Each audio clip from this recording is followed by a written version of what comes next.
The last item on our agenda before we break for a reception is an important item. I've asked, and he's been kind enough to come, Dale Brill, who is the chair of the Governor's Blue Ribbon Task Force, to come visit with us. Dale is the president of the Florida Chamber Foundation, and I just read something that he may be going on to bit bigger things at the end of the year. The research and policy development arm of the Florida Chamber Foundation. The foundation works to advance initiatives that support a vibrant and sustainable economy in Florida. Before working with the Chamber Foundation, Dale served as director of the Governor's Office of Tourism, Trade, and Economic Development. He is also a former faculty member at FSU.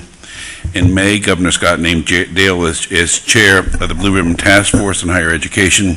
President Delaney was an appointment by Maury Husseini to that. I appointed Joe Carancho, and both President Delaney and Joe Carancho did wonderful jobs as members of that task force. The task force is focusing on state university system governance model, in particular interaction between our boards and the university. And Dale is here to provide us with an update on the work of the task force. Dale, welcome. You're a good guy, and thank you for all the hard work you've been doing the last few months. Thank you, Mr. Chair. It's nice to get out of Tallahassee. It's nice that it's at least it's cool outside of your room. And I know that as I begin, I stand between you and a reception. And also, I'm very cognizant that what I'm about to discuss has to irritate at least half the people in the audience. And so it will wouldn't be meaningful. We're all friends, right? We're all family. But Mr. Chair, thank you, governors. It's a pleasure to be with you. Chancellor Brogan is probably snuck out because he's heard enough of this. And presidents, I also want to extend my welcome and greetings to the provosts and staff and faculty that make the presidents look so good, and students and basically all the stakeholders that have a vested interest in the work of the Blue Ribbon Task Force. As the chair has indicated, we were created by executive order on May 4th of 2012. Our first meeting was May 30th. Later that month, we concluded 24 hours ago. The meeting on the 30th put us in a bar quite high, if you will, when we agreed that anything that would be brought forward would be the unanimous recommendation of all 7 of the task force members.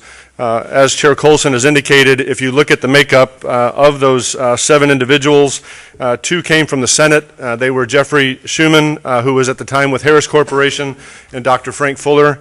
The House appointed the Honorable Bill Proctor, Chancellor Proctor, Representative Proctor, more titles than I can dispense, and the Honorable Marlene O'Toole. Representative O'Toole was also, again, quite instructive as she and Representative Proctor bridged us with the work of the legislature. And again, Governor Carancho and Governor and President Delaney, who I'm inviting to interrupt me at any time, particularly when it gets difficult and I start to drown. He can throw a life preserver at any time. You all know this better than anybody else, and I discovered it for a second time. As you mentioned, I came from the faculty ranks once upon a time. I also have the pleasure, in the spirit of full disclosure, I still am an adjunct faculty member. I teach on Monday nights in the graduate program at the Florida State University, and I'm a proud Volinole. I am a graduate of the University of Tennessee. What that makes me a volunteer meets a Seminole, of course, is a Volinole. The complexity of the issues that you wrestle with as a board is indeed lost on just about everyone. And again, I discovered that just personally, and it was the proverbial, you pull a thread out of any part of this sweater, and it just continues to pull. And when you talk about governance, that intersects with accountability. Accountability runs right into funding. And that's the ball that we leapt into with the best of intentions, hoping to do no harm and to do what we could to foster a lively conversation following our recommendations. The governor brought us together, and again, I want to draw attention to the leadership and the courage on the governor's part. 7 members of the task force, he chose to appoint just 1. I thought at the time that I was at least at neutral or on the good side of the governor, but being appointed chair immediately put me in the point of questioning where I stood. The effort, though, of the task force was remarkable in this. It was so collaborative and collegial, and the working relationship could not have been better. Again, 7 individuals coming in with completely different perspectives, stakeholders and views and opinions. We dove in deeply, and again, the remarkable part about it is that it was not a raised voice. There was an effort at every opportunity to understand and listen to what the other person was saying and to find compromise without going to the lowest common denominator. That said, I've already mentioned the three areas that we then tried to lump our discussion into. And the final report, again, which will be delivered to the governor as quickly as I can get the final edits made. It's mostly formatting. But 24 hours ago, we concluded with unanimous agreement on three different areas, one being accountability, the other being funding, and the third being governance. In accountability, there were three separate recommendations. Within funding, there were 4 recommendations. And within governance, there were 4 recommendations. If there was a theme in the document as you read it, and I'll be providing, Mr. Chair, a digital version to you and the Chancellor as soon as I possibly can so that you all can see this, there is a narrative with it that is important, critically important, because it draws attention to what I've already mentioned once, and that is the inextricable link between accountability, governance, and funding. It is impossible, although we will take and pick apart one recommendation at a time and yeah, buts, and here have you thought about, and this could be, and absolutely right, and a debate that we should have. But to talk again about any of the recommendations that I'm about to cover with you in isolation does the complexity of the issue a disservice, in my humble opinion.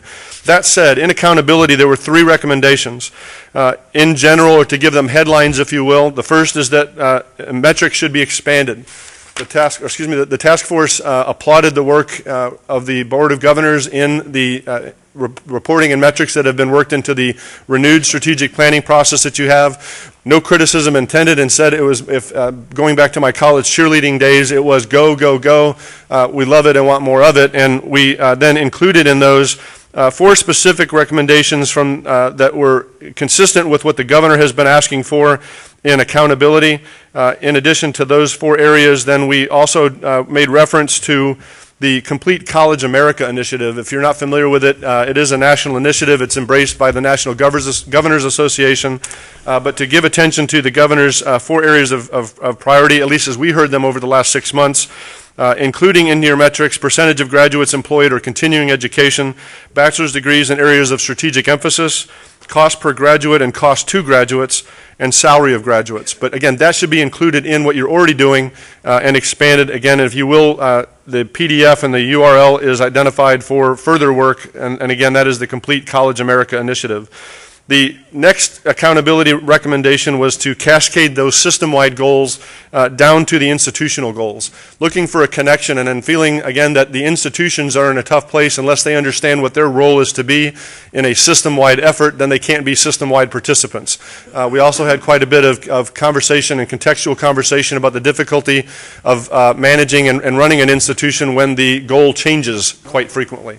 So asking for some stability, some certainty to allow the presidents and the provosts and their staff to participate as system-wide members, and again, communicating how the system-wide metrics would cascade down to the portfolio role, if you will, of the institutions. The third recommendation, the headline would be align institution annual and strategic goals to the BOG system. So that's just reciprocating. If we're asking the BOG to be clear and communicate to the institutions where the system is headed and what their individual roles would be, then we're asking the institutions to make every effort to in turn look at those and see themselves as system-wide players and align their annual plans and strategic plans accordingly. Moving to funding.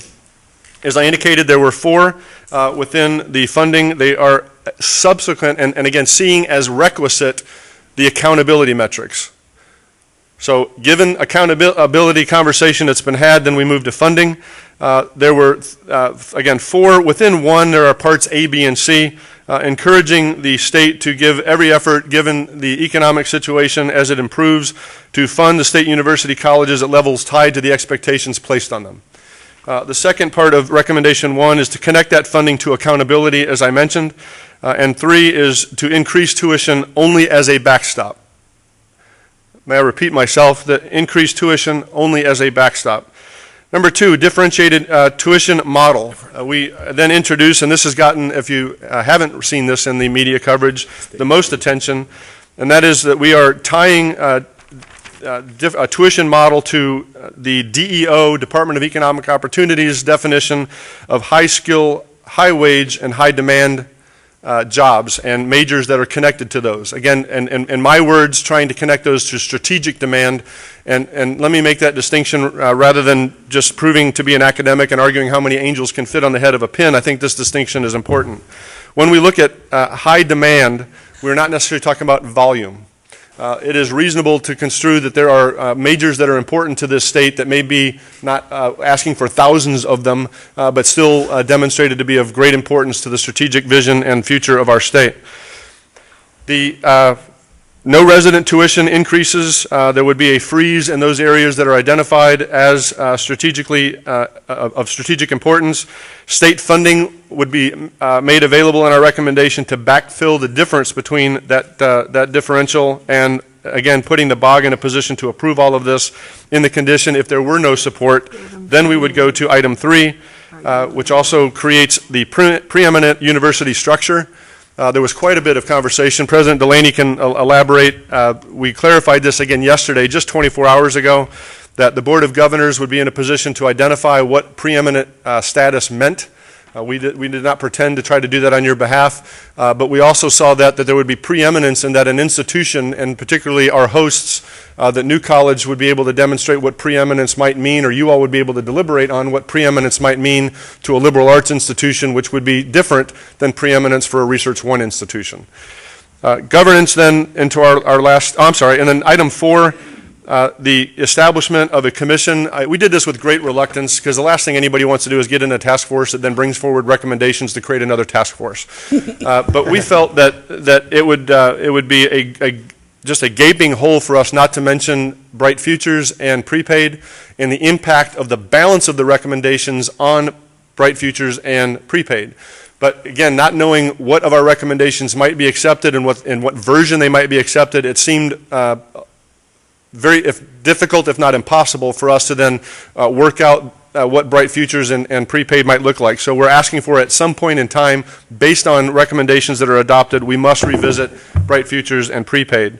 Concern there was, again, the differences between merit-based and need-based scholarships. On the governance side, 4, as I go to the finish line here on the back stretch, in governance, the first was to specify and communicate the implications and benefits that may serve as incentives to the individual institutions. Looking at just organizational behavior, the institutions can't be expected to chase and cooperate and collaborate in the absence of, quite frankly, my words, not anyone else's, well, it's in it for me. There has to be an incentive, and again, if we see this as a system, we create a system environment, then there is incentive for the institutions to, again, participate and collaborate as full partners in this system. Those incentives might include decreased regulation, different levels of recognition, I already mentioned preeminence, and also tuition flexibility. Item number 2 under governance, provide budget control to the Board of Governors as a lever to enable outcomes established by connecting goals to resources in previous recommendations. Again, this is connected to accountability. It's not to be taken individually, or in isolation.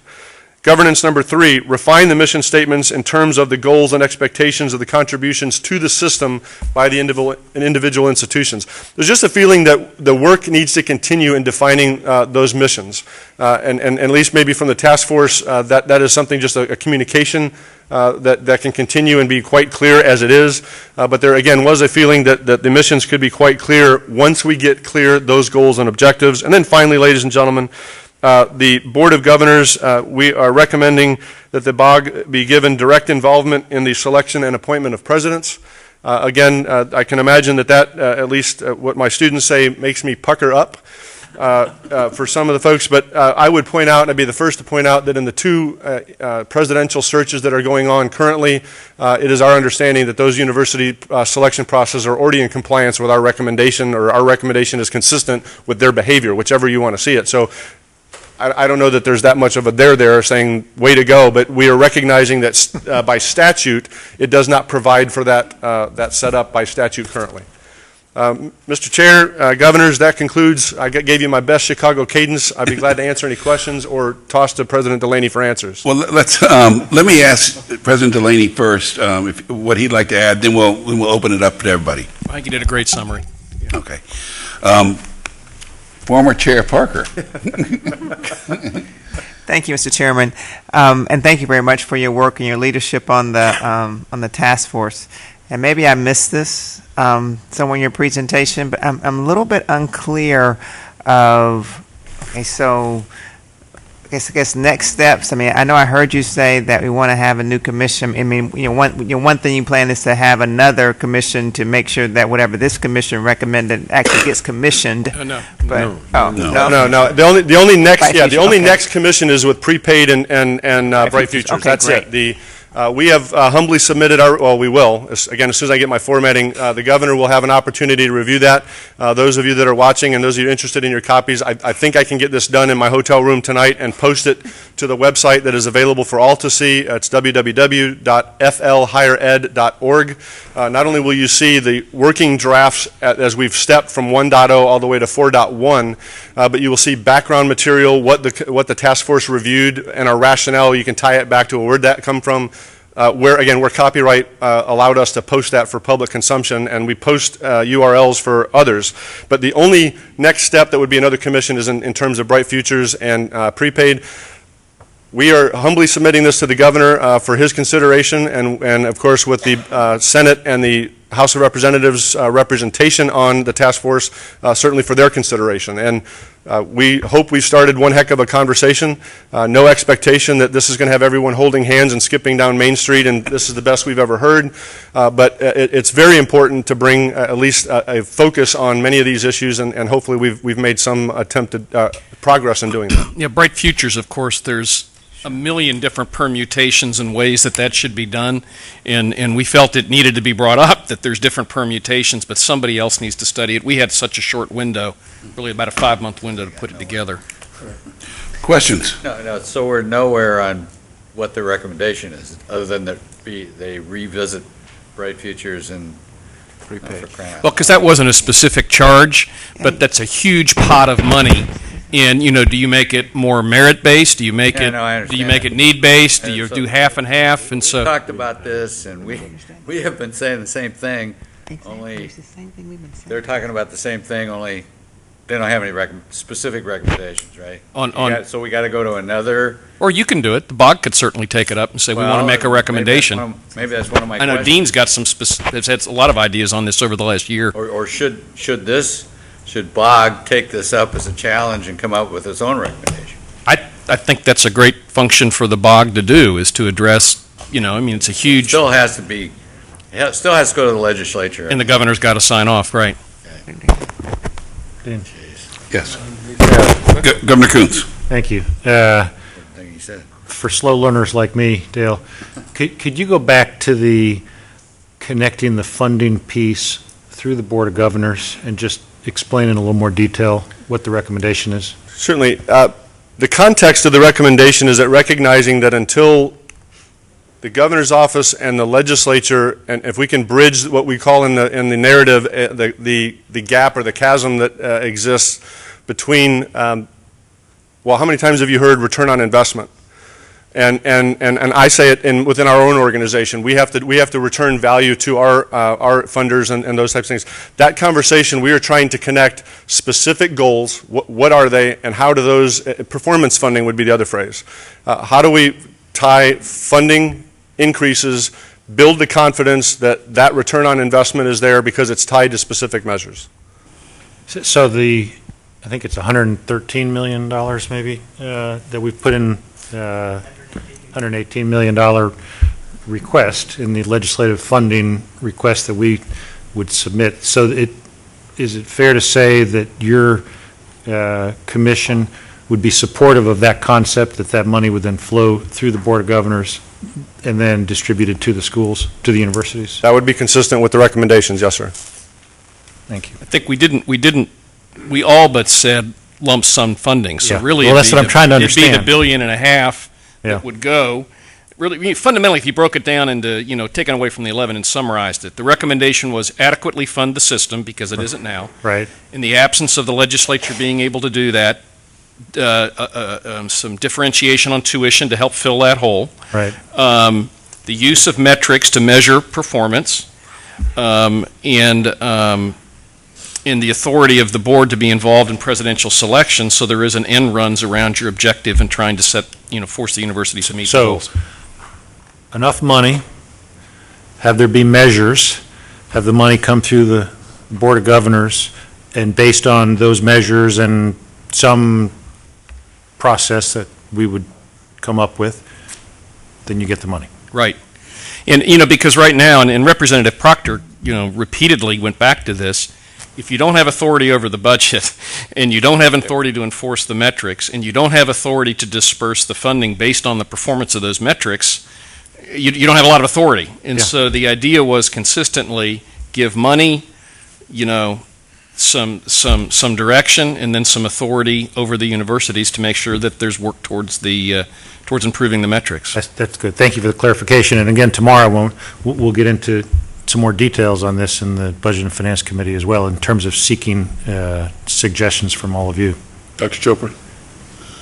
The question is related to what Governor Coons said, but with the specific recommendation of no tuition increase, do you have a balance in mind as to how much should be a state-funded model? How much should be coming from tuition? Don't want to answer a question with a, in the absence of knowing what that goal is, I can't, the answer of more money is an insufficient answer. To say fund it and give them more money is not what we're saying. Fund it, give them more money that's tied to expectations of their performance of what you want them to do.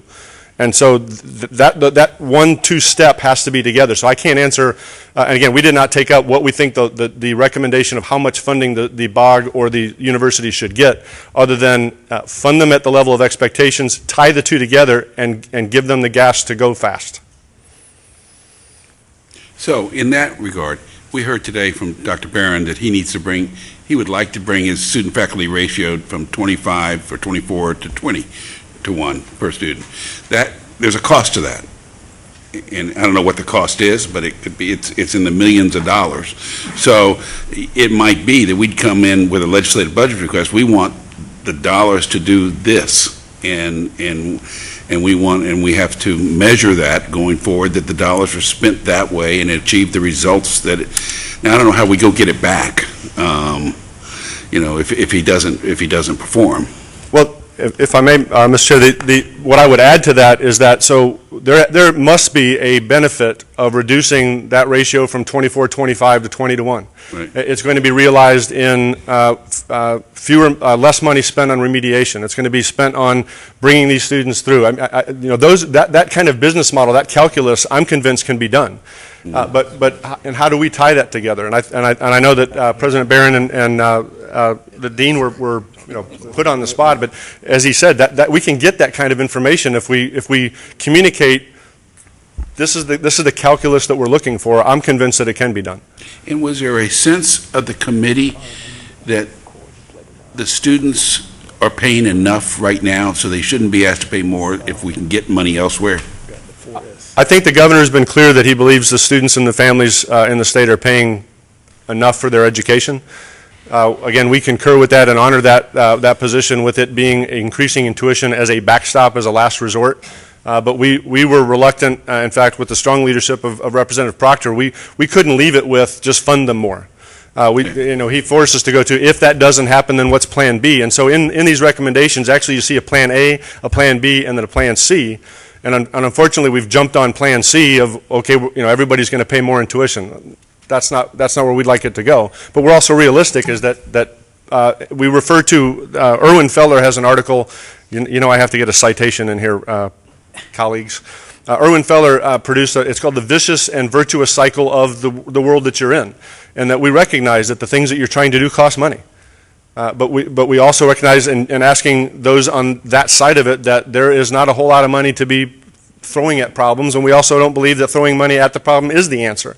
So how do we find that, again, that calculus of return on investment, value that's being brought back to the students as a primary stakeholder, to the employers of the state of Florida as a stakeholder, but remembering the dollars that are being spent are tax dollars from 19 million Floridians and nearly 90 million visitors. And so that accountability is what we're trying to inject. I think, fundamentally, Florida is funded 30% below the national average, and 50 states have made a different determination of what percentage of the cost should be borne by the student, what should be borne by the taxpayer. Some states it's 80% supported, some states it's 80% taxpayer. Some states support their universities more than we totally spend on students. And so the sense, number one, was if you've got expectations for the universities in the system, you have to adequately fund it. And that comes from one of two places. It either comes from state support, or in the alternative, it comes from tuition. So it's pretty clear that the idea would be, absent the ability to fund it adequately, then you have to turn to tuition, which is, roughly 45th in the country.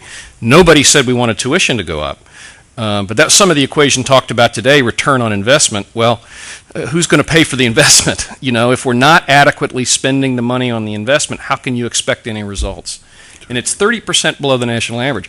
If state support had just been adjusted for inflation since 2006, if it had just gone up by inflation, we wouldn't need to charge anything in tuition.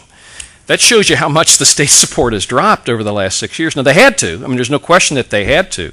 But at some point, we started from the premise, funded appropriately. In the absence of state support to fund appropriately, then tuition, with the BOG approving it, you'd have to approve what the deliverables were going to be and what the objectives were going to be, and send that back over to the Board of Governors. Chair Parker. I guess, Mr. Chairman, and Dale, and I guess John, that's part of my question to the governor today, is that it's pretty clear to me that there's just been a fundamental shift in the legislature with the concept of how we fund higher ed. There is a belief that families pay a greater share, and that seems to be in direct conflict to how the governor feels we should address the issue. So, in some ways to say, okay, legislature fund it, well, we know that's not going to happen because we just don't have the money. So we're going to end up in the same position again that we were in this year, I believe, with the governor insisting that we maintain the rate when the legislature is saying we're going to give you as much as we can, but that's all we have. Mr. Chairman, but an interesting clarification there. If you remember the governor's, I don't need to come to the governor's defense, he doesn't need me to do that, but if you go back in memory, the governor's proposed budget last year was to hold the universities harmless. No cut, right. And as he pointed out today, he can only recommend to the legislature. It is up to the legislature to make decisions. The legislature made a decision that they were going to have to cut us by $300 million. So had the governor's Actually, I'm sorry, budget- Frank, to interrupt. It actually was $400 million, with $100 million Yes. coming back into Correct. the 15% tuition increase. Correct. They assumed that the Board of Governors would approve the full 15 because the cuts were so deep. Correct. Silly them. But to his defense, had his budget been funded, we would have been technically held harmless. Then you can get into a debate about whether or not you need a tuition increase on top of that. That's obviously not what happened. But I'm not disagreeing, Governor Parker, with what you're saying. There is a philosophical shift. It is not just a matter of the recession. When you talk to many members of the legislature, it is also a question of who pays and how much. The problem with that conversation is it's a moving target. You can't get anybody to agree on what the end game ought to be, and therefore it leaves the system rather hanging out there in limbo. Dr. Chopra? I believe this is a better mic, yes. On the other issue, which I have to bring up, the controversial one that you said, high demand jobs typically have high wages associated with them. Was there some discussion on what, unless we're going towards the market rate, which is the other extreme, which is the better way to go? Whether lowering for high demand was the right way to go? Sure. There was conversation there. There's the potential, actually, again, while we focus on differential tuition, for tuition actually to go up. There's equal or potential for it to go down in those particular areas, and there was a lot of discussion of giving the institutions that flexibility. Forgive me for jumping back into basic economics, but where there is limited supply and enormous demand, that tends to lend itself to an increase in prices until it balances itself out. So in the recommendations, we do specify giving the institutions the flexibility to make these kinds of adjustments and view that within, and have the boards of trustees working with the presidents and their colleagues, the provosts and staff, to what is that recommendation? Bring that to the BOG, but that's, again, what I keep referring to as the calculus of the discussion, is tie all those together, but we want that flexibility to be at the institutional level. Governors? I think your work is terrific and it's very much appreciated. I know how much time you put into this personally, and I know how much time all the members did. And I will tell you on the things that might make the presidents or trustees pucker up, as you might say. I would think President Machen and President Robinson will tell you that our limited involvement in their presidential searches has not disrupted in those searches in any way at all. And in the University of Florida case, if it's 22-1 on votes and we cause a problem with our one, you got a real problem. So it's I don't think there's a whole lot to be. No one wants a new to our boards of trustees. Dale, thank you so much. President Barron. Sorry to slow us down. I'm also struck that a lot of these recommendations don't require legislative action, and I think that if the recommendation about Board of Governors' involvement in presidential searches is to have a member on those committees, and that satisfies that, I think we should just do it. I know my Board of Trustees would welcome that. And there's a statute right now that it has to be changed in statute. Right. Yeah. Well, that's too bad. The article on your Board of Trustees' reaction to that didn't suggest that they welcome it. Well, there's a certain amount of wisdom that I have learned, and that is to realize that what you read in the paper isn't necessarily the whole story. I'm fine. And my Board of Trustees asked to be briefed on the report, and I basically read out these particular recommendations. And what's not there, it's just an absence, is that my board said what has happened with the UF board in having a search with having a BOG representative and FAMU is an excellent idea because it creates connectivity. They thought that was a great way to go forward. What they were worried about was it is so hard to attract presidents to universities in Florida because the legislature sends a signal that your salary should be way down here and your faculty can even be paid more for a president. The contracts of presidents, if they're changed, has just been altered so the severance is very short. And therefore, I don't even understand why we have a contract for the presidents, because it seems to me you could just do it every year. The contract doesn't mean anything if there isn't severance, so that makes a challenge. The Sunshine Law makes a challenge. We deal with it. But their worry was that the board would select a president, and that president's current job would know that they had been offered this job, and 2 months later, the Board of Governors would vote on whether to accept that or not. And then no president would put themselves into that position of being in limbo where you could lose your prior job and then not be approved for your current job. So the entire discussion on my board was, is this what they're talking about?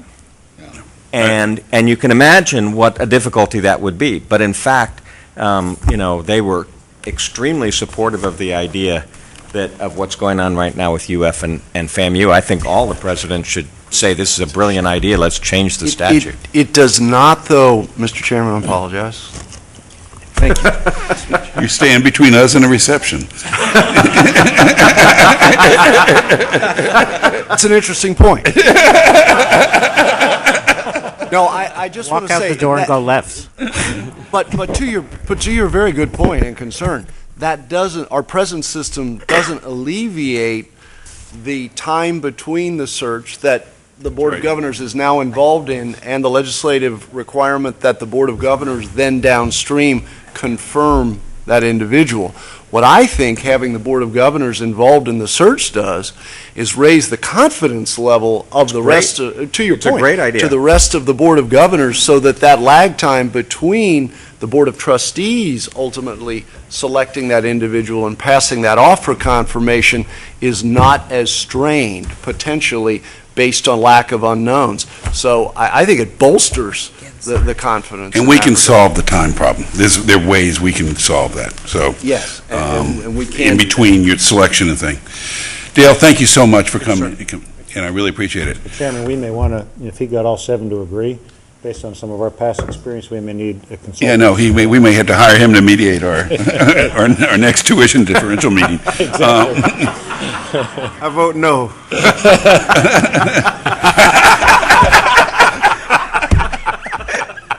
President O'Shea.